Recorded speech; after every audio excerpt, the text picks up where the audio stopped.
दोस्तों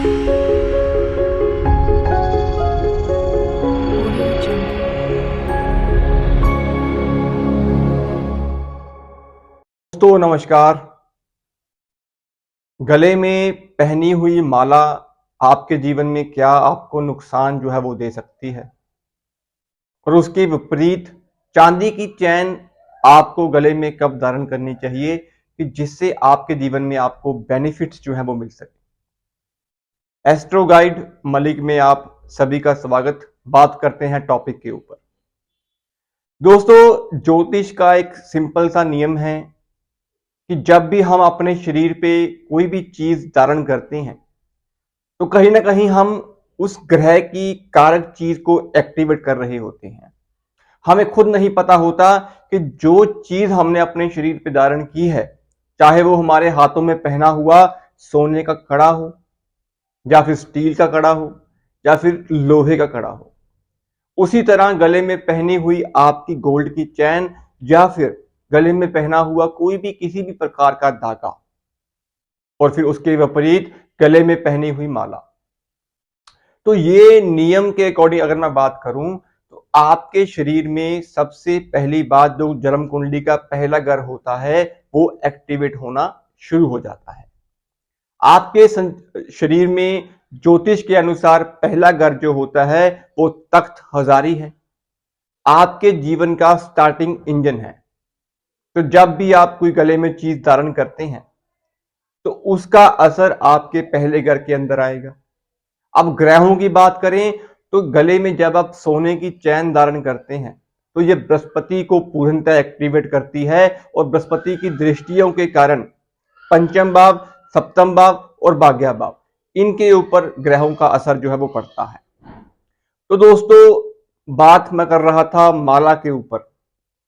दोस्तों, जो लोग स्पिरिचुअलिटी की तरफ अपना झुकाव जो है वो रख चुके हैं, जो गृहस्थी को छोड़ के संन्यास की ओर चले गए हैं, तो उनके द्वारा पहनी हुई माला का उनको कोई नुकसान नहीं। तो दोस्तों, बात है कि अगर आप गृहस्थी जीवन के अंदर हैं और फिर भी आपने अपने शरीर के ऊपर माला जो है वो धारण कर रखी है, चाहे वो सप्तिक की माला हो, चाहे वो व्यंती माला हो, चाहे वो किसी भी रूप में आपने अपने शरीर पे वो चीज धारण की हुई है, तो उसका बेसिक असर क्या होगा। दोस्तों, गोल्ड की चैन को छोड़कर अगर आपने अपने शरीर के ऊपर कोई भी मोतियों की माला या फिर आपने सप्तिक की माला, किसी भी माला का आपने धारण कर रखा है, तो इसका मतलब हुआ कि आपकी कुंडली में आपने बृहस्पति को नीच कर दिया, बृहस्पति के असर को आपने मार दिया, और उसके दुश्मन ग्रह बुध को कहीं ना कहीं आपने एक्टिवेट कर दिया। क्योंकि मनकों की माला, मोतियों की माला या वजंती माला, किसी भी प्रकार की माला हो, वो धागे में से पिरो के आगे निकलता है उसका मन का। और जो वो खोल जो गुलाई होती है दोस्तों, वो बेसिकली बुद्ध का ही अंश होता है, बुद्ध का ही रूप होता है, जो अंदर से खोखला होता है। अब कई बार मैंने देखा है कि इंसान गले में काफी मालाएं जो है वो धारण कर लेता है, लेकिन उसकी गृहस्थी जो है वो कहीं ना कहीं विनाश की ओर जा रही होती है। ऐसा जब तक अपनी रिस्पॉन्सिबिलिटियों से भाग रहा होता है, ना उसे घर पे इज्जत मिलती है ना उसे बाहर मिलती है, लेकिन स्टिल गले में पहनी हुई माला उसके बृहस्पति को कहीं ना कहीं अच्छा ना करके नीच कर रहा होता है। तो ये बुद्ध का ही स्वरूप है, जो कहीं ना कहीं उसके दिमाग में विचारों को, समावेश को बिठा नहीं पाता। तो दोस्तों, इस चीज का आपको ध्यान रखना बड़ा जरूरी है। कुछ कंडीशंस ऐसी होती हैं कुंडली के अंदर, अगर आपने उन ग्रहों की प्लेसमेंट्स के अकॉर्डिंग गले में माला पहन रखी है तो रिजल्ट आपको नेगेटिव ही मिलेंगे। दोस्तों, बृहस्पति का अच्छा होना आपके जीवन में आपकी बरकत को, बढ़ोतरी को, आपके परिवार को बांध के रखने में बड़ा कामयाब असर होता है। लेकिन जब आप उसी स्वरूप बृहस्पति को नीच कर देंगे, बृहस्पति का नाश कर देंगे और बुध को कहीं ना कहीं एक्टिवेट कर देंगे, तो समाज में बेशक आपकी इज्जत बन जाए, लेकिन गृहस्थी से आप बहुत दूर हो चुके होंगे दोस्तों। तो इस चीज का ध्यान रखना बड़ा जरूरी है। बात करते हैं ग्रहों की प्लेसमेंट्स की। दोस्तों, जब कभी आपकी जन्म कुंडली के अंदर सप्तम भाव, 7th हाउस हॉरोस्कोप के अंदर जब बृहस्पति देव बैठ जाते हैं, कुंडली के अष्टम भाव में जब बृहस्पति देव बैठ जाते हैं, कुंडली के 10वें भाव में बृहस्पति देव बैठ जाते हैं, कुंडली के 11वें भाव में बृहस्पति देव बैठ जाते हैं, कुंडली के 12वें भाव में बृहस्पति देव बैठ जाते हैं। तो इन भावों में बैठे हुए बृहस्पति में अगर आपने अपने शरीर पे किसी भी रूप में कोई भी माला गले में धारण कर रखी है तो यकीन मानिए आपने बृहस्पति को ऑलरेडी, आपके बृहस्पति कुंडली में खराब हैं और आपने उनका असर बिल्कुल ही खत्म कर दिया। अब इसमें होगा क्या, सप्तम के बृहस्पति में आपकी गृहस्थी चली जाएगी, गृहस्थी से आप बहुत दूर हो चुके होंगे। कर्म का भाव है तो 10वें भाव में जब बृहस्पति बैठते हैं तो यहां पे अगर आपने गले में किसी भी प्रकार की कोई माला पहन रखी होगी तो आप अपने कर्म से दूर हो जाएंगे। मतलब आप जीवन में प्रैक्टिकल नहीं हो पाएंगे, लोग आपका यूज करना शुरू कर देंगे, लोग आपके अपने काम जो है वो निकलवाना शुरू कर देंगे और आप उसके एवज में उनको कुछ बोल भी नहीं पाओगे। तो कहीं ना कहीं आपको ये लग रहा होगा कि लोग आपका यूज कर रहे हैं, तो ये 10वें भाव के बृहस्पति की नीचता की निशानी होगी और आप अपने जीवन में बरकत को भी नहीं जोड़ पाएंगे। तो इस चीज का ध्यान रखना बड़ा जरूरी है। सप्तम का बृहस्पति हो, अष्टम का बृहस्पति हो, 10वें का बृहस्पति हो, 11वें भाव का बृहस्पति हो और 12वें भाव का बृहस्पति हो, तो यहां पे आपको अपने गले के अंदर किसी भी स्वरूप में माला धारण जो है वो नहीं करनी है। उसके बाद बात करते हैं बुध की। बुध जब आपकी कुंडली के अष्टम भाव का बैठा हो, बुध आपकी कुंडली के 9th हाउस का बैठा हो, बुध आपकी कुंडली के 11वें भाव में बैठा हो, बुध आपकी कुंडली में 12वें भाव में नीच का बैठा हो, तो ये जो 4 प्लेसमेंट्स बुध की होती हैं, तो यहां पे अगर आपने बुध को एक्टिवेट कर दिया, माला किसी भी स्वरूप में अपने गले में धारण कर ली, तो यकीन मानिए आपका भाग्य कहीं ना कहीं आपसे रुष्ट होगा और आपके अंदर बृहस्पति की नीचता जो है वो बढ़ जाएगी। नीचता के स्वरूप आपके अंदर बृहस्पति की पेशेंस जो है वो खत्म हो जाएगी, लोग आपका यूज करना शुरू कर देंगे और कहीं ना कहीं मेंटल स्ट्रेस, टॉर्चर, ये सब चीजें आप फील कर रहे होंगे और आपको आइडिया भी नहीं होगा कि ये चीजें आपके साथ हो क्यों रही हैं। तो उसका बेसिक रीजन होगा कि आपने बृहस्पति को मार के बुध को एक्टिवेट कर दिया।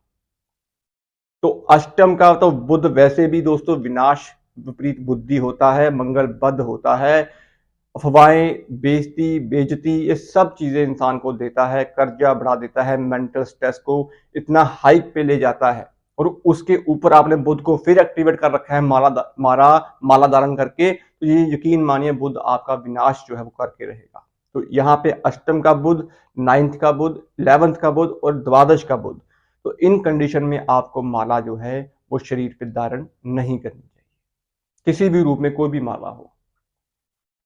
दोस्तों जब कभी बृहस्पति और बुध ये 2 ग्रह इकट्ठे होते हैं, कुंडली में दृष्टि संबंध बन रहा हो, कुंडली में इन दोनों की युति बन रही हो, या फिर बुध बृहस्पति के घरों में हो, स्पेशली 9th हाउस और द्वादश भाव में, तो यहाँ पे ये धर्म और बुद्धि का मेल होता है, क्योंकि बृहस्पति स्पिरिचुअलिटी के ग्रह हैं, धर्म के ग्रह हैं, देने वाले ग्रह हैं, आशीर्वाद देने वाले ग्रह हैं, देवों के देव है।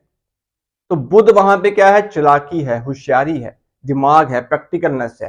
तो जहां पे गुरुदेव बैठे होंगे वहां पे होशियारी आ ही नहीं सकती दोस्तों, तो इसीलिए बुध की चोट बृहस्पति पे पड़ती है। तो आज की इस दुनिया में आपको आपके जीवन में हर मापदंड के अकॉर्डिंग चलना पड़ता है। अगर आप गृहस्थी के अंदर हैं, अगर आपने गृहस्थी छोड़ रखी है तो फिर कोई बात नहीं, लेकिन अगर आप गृहस्थी के अंदर हैं, जीवन में अपना संचार कर रहे हैं, तो आपको हर मापदंड के अकॉर्डिंग ही चलना पड़ता है। तो उसके विपरीत बुध या बृहस्पति की युति अगर आपके जीवन में है तो आपको अपने शरीर पे माला कभी धारण नहीं करनी चाहिए। दोस्तों यकीन मानिए मैं खुद, आपको जब मैं इस फील्ड में नहीं था तो मैं खुद के अपने अगर मैं बात बताऊं कि मेरी कुंडली में भी कहीं ना कहीं ये दोष था, और मैं जब अपनी टीनेज उम्र में था तो मैंने भी गले में माला जो थी वो धारण कर रखी थी। उस टाइम पे मुझे इतना पता नहीं था, लेकिन स्टिल बात वही ग्रहों के एक्टिवेशन मोड की है। आज की इस दुनिया में अगर मैं बात करूं तो जो टीनेजर्स होते हैं वो किसी ना किसी ट्रेंड्स के रूप में गले में मालाएं जो है वो धारण कर लेते हैं, हिप्पीज बन जाते हैं, या कोई ना कोई ऐसी क्रियाओं में जो है वो शामिल हो जाते हैं। तो उनका जो दिमाग है वो ऑटोमेटिकली स्टडी से दूर होकर संन्यास की तरफ या अलग किसी जोन में चला जाता है।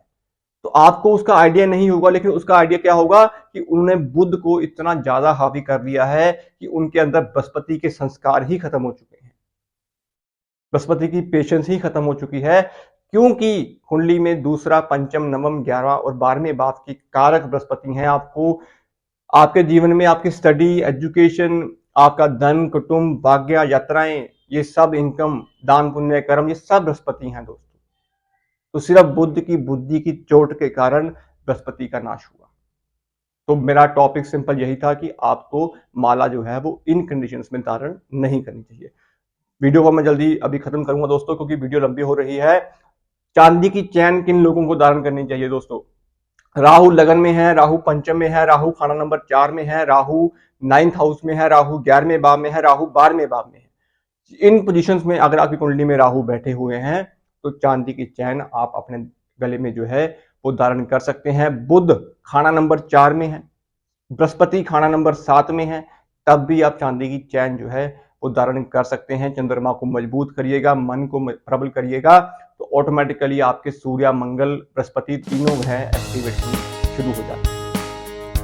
तो दोस्तों उम्मीद करता हूं वीडियो आपको पसंद आई होगी। अगर आपको वीडियो पसंद आई हो तो कृपया चैनल को सब्सक्राइब करना मत भूलिएगा। अगर आपका भी कोई बेसिक क्वेश्चन हो तो आप क्वेरीज में जो है कमेंट बॉक्स के अंदर पूछ सकते हैं, हम उसका उत्तर आपको जरूर देंगे। आज के लिए दोस्तों इतना ही, मिलते हैं अगली वीडियो में किसी और टॉपिक के साथ। शुभ रात्रि।